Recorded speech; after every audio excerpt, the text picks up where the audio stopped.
I never imagined that the quietest chapter of my life, my retirement, would begin with the stench of death, a smell so sharp and chemical that it felt like inhaling broken glass, waking me up before dawn to find the one thing I loved most in this world floating belly up in a toxic grave.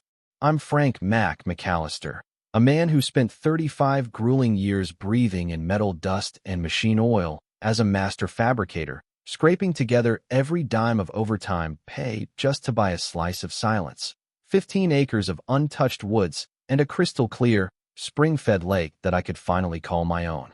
It was supposed to be the reward for a lifetime of keeping my head down and doing the work, a place where the only noise was the wind in the pines and the splash of a bass hitting topwater.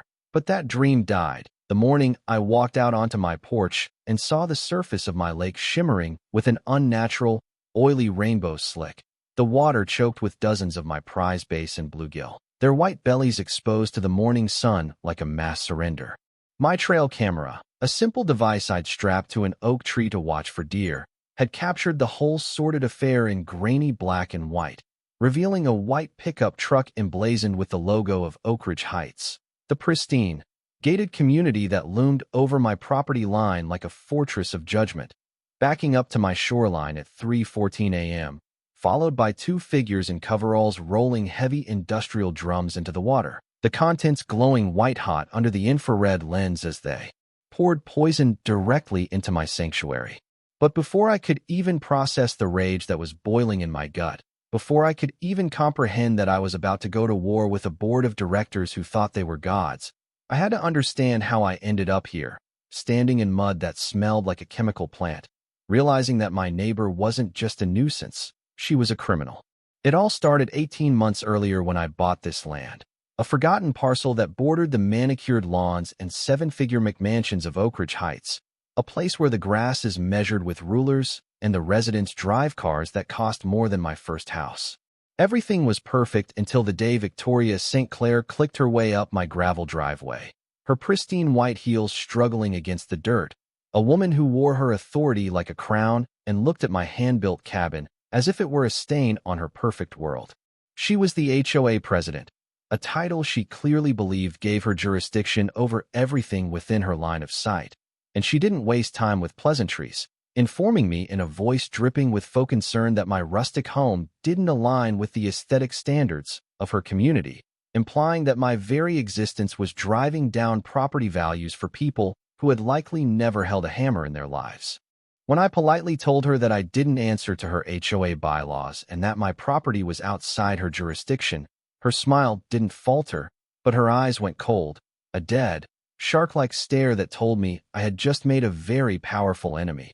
And she simply turned on her heel and said, "We'll see about that, Mr. McAllister," leaving a trail of expensive perfume lingering in the air like a warning shot. I should have known then that peace was off the table, because the harassment started small, almost petty, with anonymous calls to the county inspector reporting unsightly debris or code violations, forcing me to waste days walking perfectly legal fence lines with exhausted bureaucrats who apologized for wasting my time, shaking their heads at the pettiness of suburban tyrants.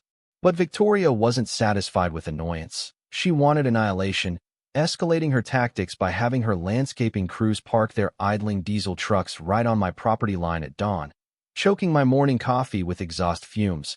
And then came the accidental herbicide overspray that decimated 20 years of heirloom tomato seeds I had finally planted. Watching the leaves curl and blacken as the landscaping foreman just shrugged and blamed the wind, a wind that curiously only blew in a perfect rectangle around my garden.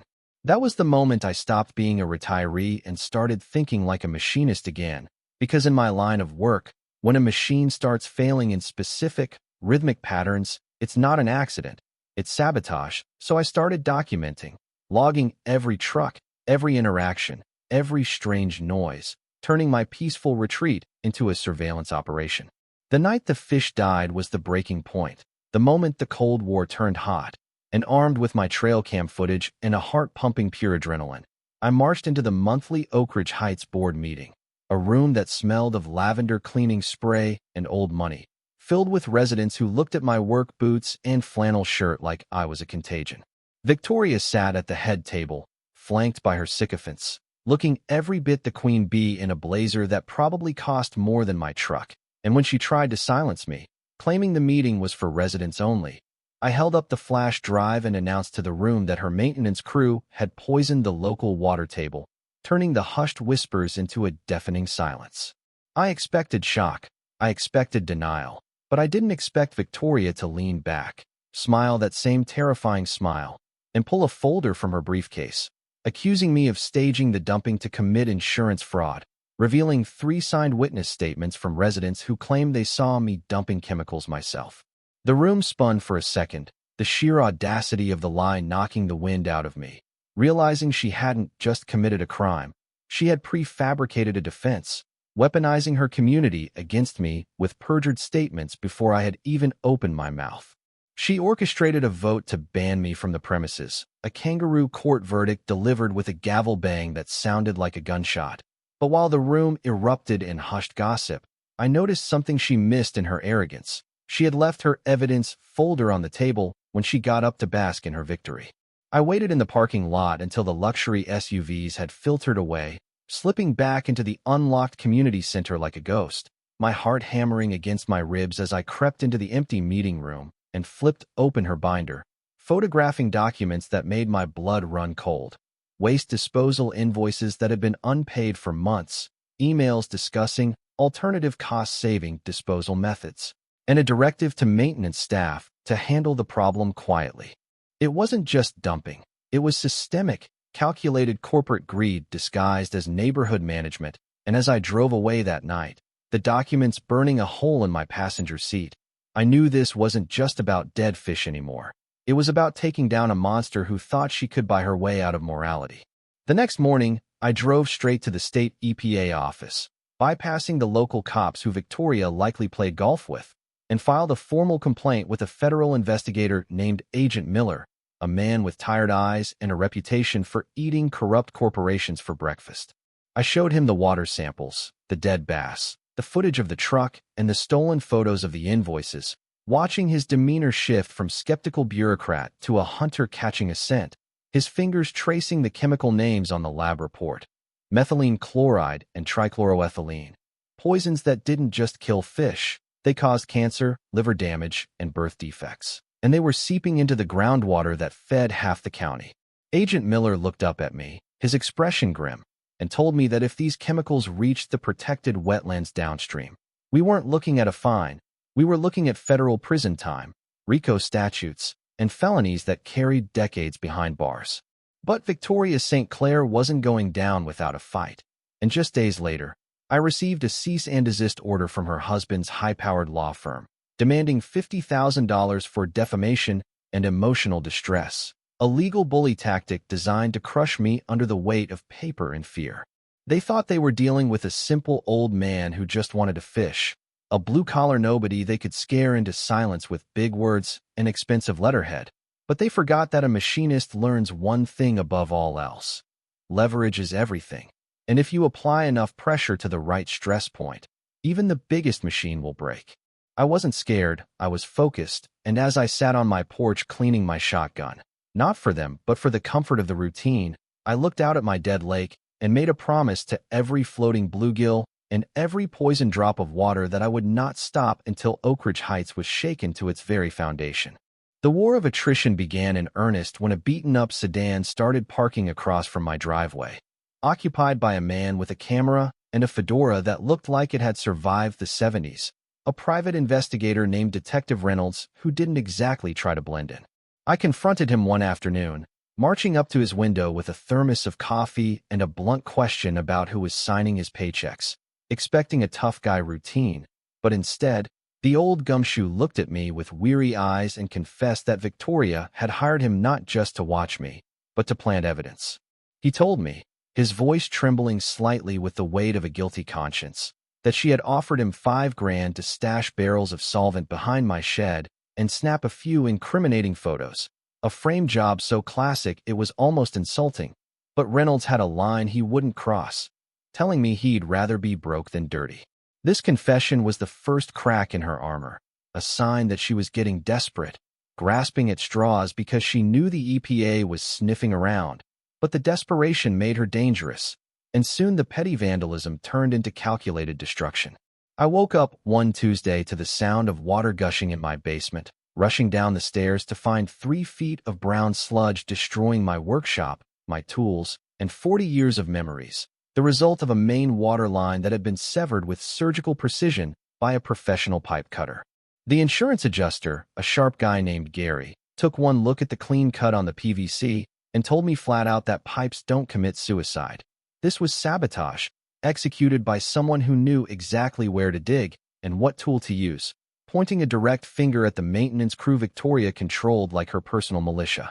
Then came the attack on Martha, my 80-year-old neighbor, a sweet woman who baked blueberry muffins that could end wars, who came to my door shaking like a leaf to tell me that Victoria had shown up on her porch with a briefcase full of cash, offering her $10,000 to sign a sworn affidavit claiming she had seen me poisoning the lake. Martha, bless her stubborn heart, had thrown the money back in Victoria's face and told her to get off her property before she called the sheriff. But the fear in her eyes broke my heart, realizing that this woman was terrorizing the elderly just to cover her own tracks. I knew I needed more than just defensive moves. I needed an offensive strike, so I reached out to an investigative journalist named Elena Rossi, a reporter who had made a name for herself exposing corruption in City Hall, and laid out everything on her desk: the photos, the EPA reports, the witness tampering attempts, the sabotage. Elena's eyes lit up like it was Christmas morning as she started digging into the financial records of the HOA, which, unbeknownst to Victoria, were public record if you knew which Freedom of Information Act request to file. What Elena found was the smoking gun that turned a pollution case into a massive financial scandal. Victoria wasn't just dumping chemicals to save money. She was dumping them because there was no money left to spend. She had embezzled over $250,000 from the reserve fund, siphoning the cash through a shell company called VSC Consulting for landscaping consultation fees that never happened, draining the accounts dry to fund her country club lifestyle and her husband's gambling debts. The chemical dumping was a frantic attempt to hide the fact that she couldn't afford the legitimate disposal fees, a literal cover-up where she chose to poison the earth rather than admit she was a thief.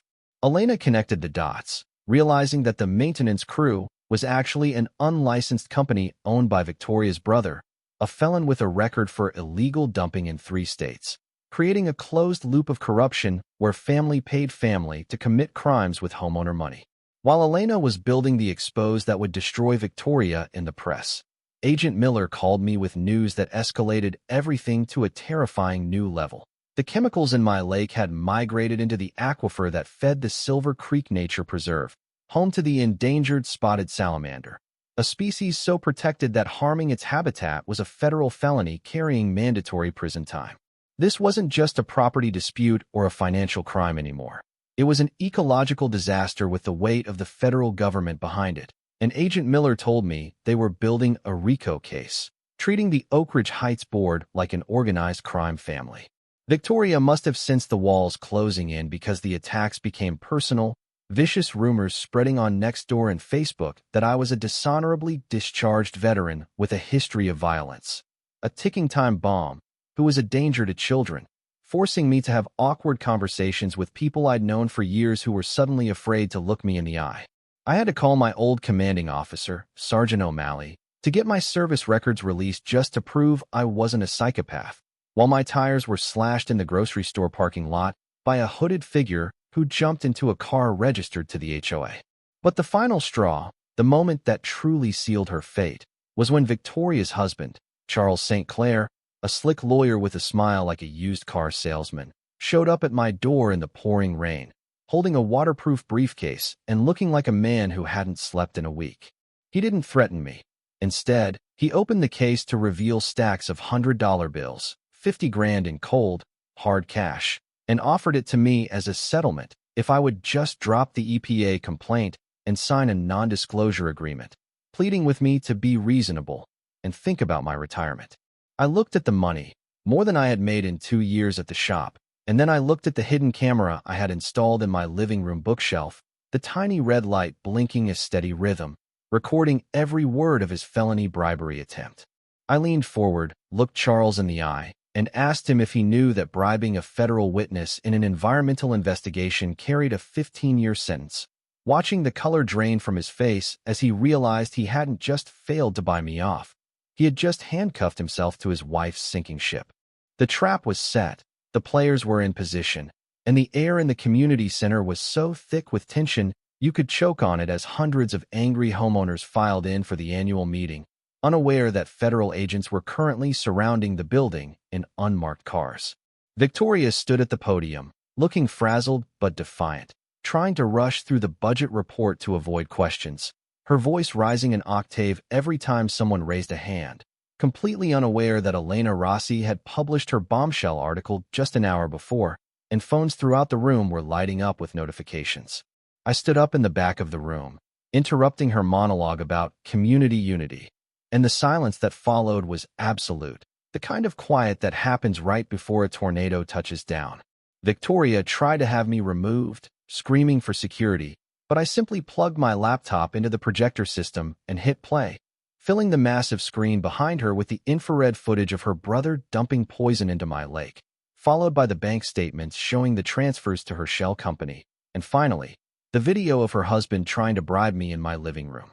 The crowd gasped as one organism, a collective intake of breath that signaled the end of her reign, and Victoria froze, her face crumbling from arrogance to sheer terror as the side doors burst open and Agent Miller, flanked by 4 federal marshals in tactical gear, marched down the center aisle.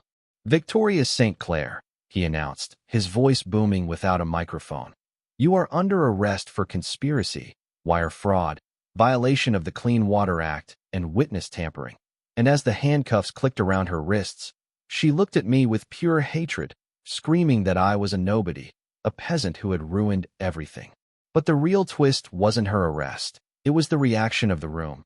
As people who had been cowed by her for years, people who had paid her fines and suffered her insults, stood up and started cheering, a roar of validation that drowned out her protests as she was frog-marched out of the building.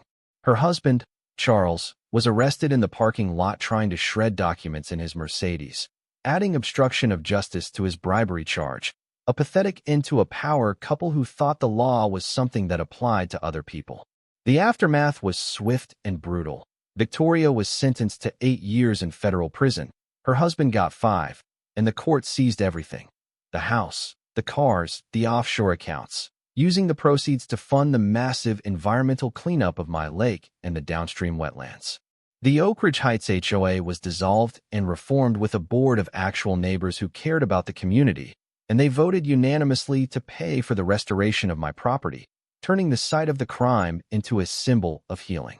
I sat on my porch 6 months later, watching the sun set over water that was finally clear again, holding the hand of Julie, Martha's daughter who had moved back to help her mom and somehow fell for the grumpy old machinist next door. We watched a heron land on the dock, hunting for the fingerling base we had restocked, and I realized that while I had just wanted to be left alone, I had ended up building a community stronger than any gate or fence could ever provide.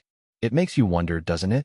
We live in a world where people with a little bit of power think they can crush anyone who stands in their way, where the little guy is supposed to just roll over and take it because fighting back is too hard, too expensive, or too dangerous. But is it right to stay silent when you see wrong being done, even if it doesn't affect you directly? Or do we have a moral obligation to burn the whole corrupt system to the ground, no matter the personal cost? Because in the end, they didn't lose because I was richer or smarter or more powerful. They lost because they underestimated the one thing you can never buy: the resolve of a man who simply refuses to be pushed 1 inch further. What would you have done? Would you have taken the 50 grand and walked away? Or would you have stood your ground and watched the world burn just to see justice rise from the ashes? Tell me in the comments, because I have a feeling the war against the HOA tyrants is just getting started. Thanks so much for watching until the end. If you enjoyed the video, please hit that like button, drop a comment telling me your thoughts, and don't forget to subscribe, turn on the bell so you never miss the next one. See you in the next video.